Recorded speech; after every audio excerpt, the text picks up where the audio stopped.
በስመ አብ ወወልድ ወመንፈስ ቅዱስ አሃዱ አምላክ።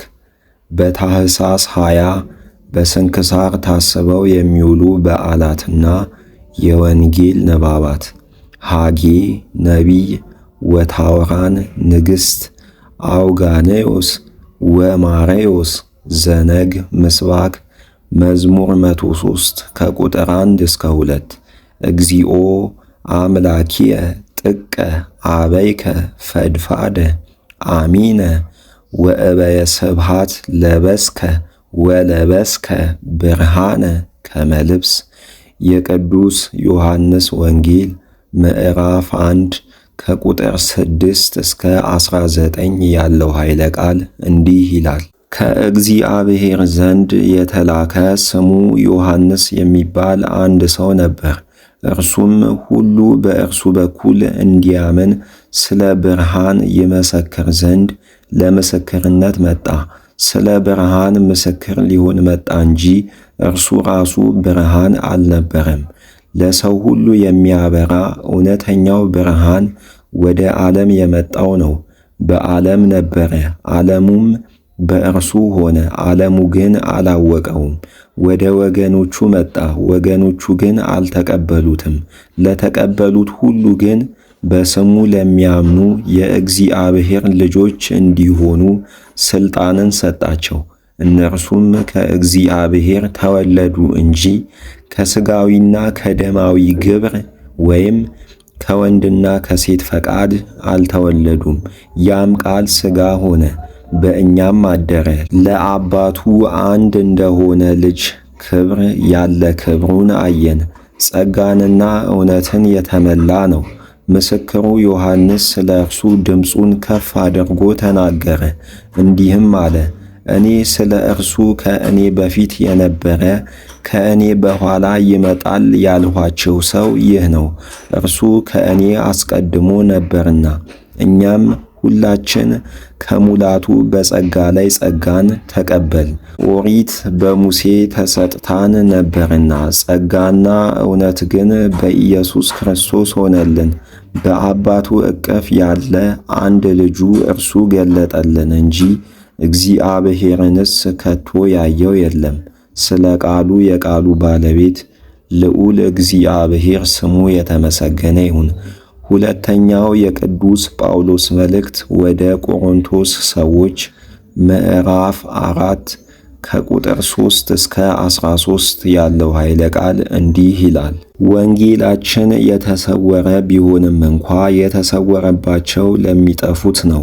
እግዚአብሔርን የሚመስለው የክርስቶስ የክብሩ ወንጌል ብርሃን እንዳያበራላቸው የዚህ ዓለም አምላክ ልባቸውን አሳውሯልና ኢየሱስ ክርስቶስን ጌታ እንደሆነ እንሰብካለን እንጂ ራሳችንን የምንሰብክ አይደለም።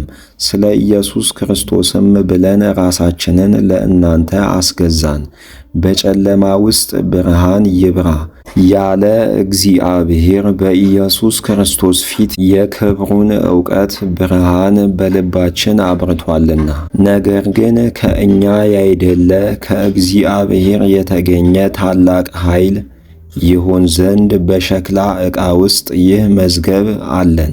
በሁሉ መከራን እንቀበላለን፣ ነገር ግን አንጨነቅም። እንናቃለን፣ ነገር ግን ተስፋ አንቆርጥም። እንሰደዳለን፣ ነገር ግን አንጣልም። እንወድቃለን፣ ነገር ግን አንጠፋም። የክርስቶስ ሕይወቱ በዚህ በሟች ሰውነታችን ላይ ይገለጥ ዘንድ ዘወትር የክርስቶስን ሞት በሥጋችን እንሸከማለን። በሕይወት የምንኖር እኛም በሟች ሰውነታችን ላይ የኢየሱስ ክርስቶስ ሕይወቱ ይገለጥ ዘንድ ዘወትር ስለ ኢየሱስ ክርስቶስ ብለን ተላልፈን ለሞት እንሰጣለን። ስለዚህም ሞት በእኛ ላይ ሕይወትም በእናንተ ላይ ይሠራል። ስለ ቃሉ የቃሉ ባለቤት ልዑል እግዚአብሔር ስሙ የተመሰገነ ይሁን። ሁለተኛው የቅዱስ ጴጥሮስ መልእክት ምዕራፍ 1 ከቁጥር 19 እስከ ፍጻሜ ያለው ኃይለ ቃል እንዲህ ይላል።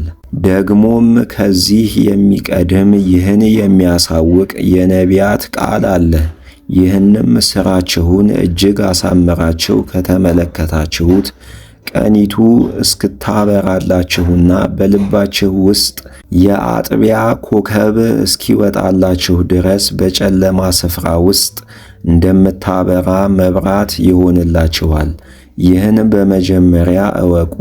በመጽሐፍ ያለውን ትንቢት ሁሉ ማንም ለገዛ ራሱ ሊተረጉም አልተፈቀደም። ትንቢት ከቶ በሰው ፈቃድ አልመጣምና፣ ዳሩ ግን ቅዱሳን ሰዎች ከእግዚአብሔር ተልከው በመንፈስ ቅዱስ ተቃኝተው ተናገሩ። ስለ ቃሉ የቃሉ ባለቤት ልዑል እግዚአብሔር ስሙ የተመሰገነ ይሁን። የሐዋርያት ሥራ ምዕራፍ 7 ከቁጥር 44 እስከ 51 ያለው ኃይለ ቃል እንዲህ ይላል። ሙሴን ተናግሮ እንዳዘዘው ባሳየው ምሳሌ የሠራት የምስክር ድንኳን በአባቶቻችን ዘንድ በምድረ በዳ ነበረች። ኢያሱና አባቶቻችንም በተራ ተቀብለው እግዚአብሔር ከአባቶቻችን ፊት አስወጥቶ ወደ ሰደዳቸው ወደ አሕዛብ ሀገር ከእነርሱ ጋር አገቧት። እስከ ዳዊት ዘመንም ነበረች። ዳዊትም በእግዚአብሔር ፊት ባለሟልነትን አግኝቶ ለያዕቆብ አምላክ ማደሪያ ያገኝ ዘንድ ለመነ። ሰሎሞን ግን ቤትን ሠራለት። ነገር ግን ልዑል የሰው እጅ በሠራው ቤት የሚኖር አይደለም። ነቢይ እንዲህ ብሏልና፣ እግዚአብሔር እንዲህ ይላል፣ ሰማይ ዙፋኔ ነው፣ ምድርም የእግሬ መረገጫ ናት። ምን አይነት ቤት ትሰሩልኛላችሁ? የማርፍበት ቦታስ ምን አይነት ቦታ ነው? ይህን ሁሉ እጆቼ የሰሩት አይደለምን? ስለ ቃሉ የቃሉ ባለቤት ልዑል እግዚአብሔር ስሙ የተመሰገነ ይሁን።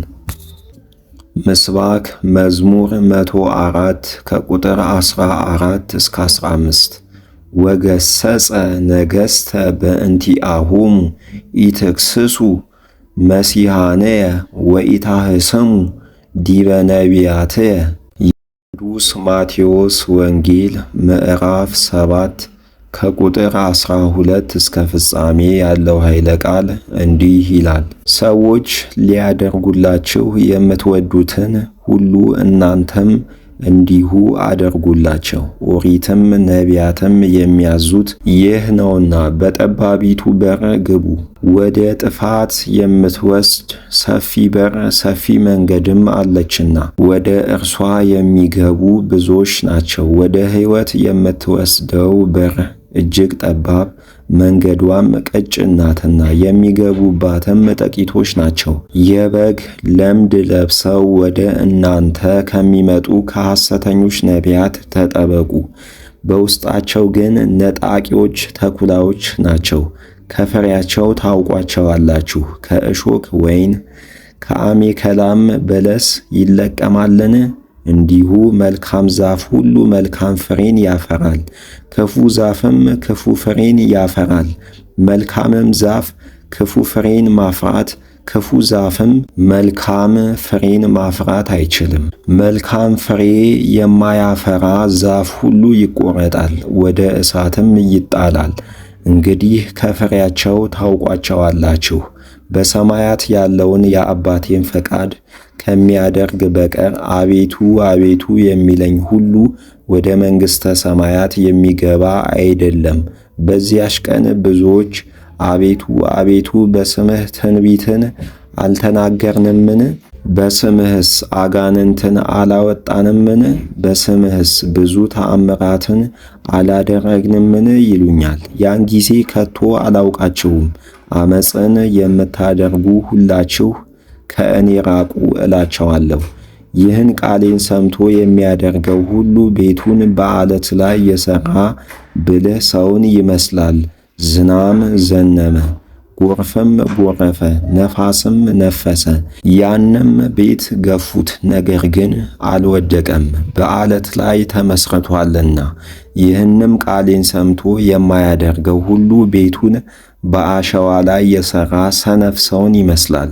ዝናም ዘነመ፣ ጎርፍም ጎረፈ፣ ነፋስም ነፈሰ፣ ያንም ቤት ገፉት፣ ወደቀም፣ አወዳደቁም ታላቅ ሆነ። ጌታችን ኢየሱስም ይህን ነገር በፈጸመ ጊዜ በትምህርቱ ተደነቁ። እንደ ጻፎቻቸው ሳይሆን እንደ ባለሥልጣን ያስተምራቸው ነበርና። ስለ ቃሉ የቃሉ ባለቤት ልዑል እግዚአብሔር ስሙ የተመሰገነ ይሁን።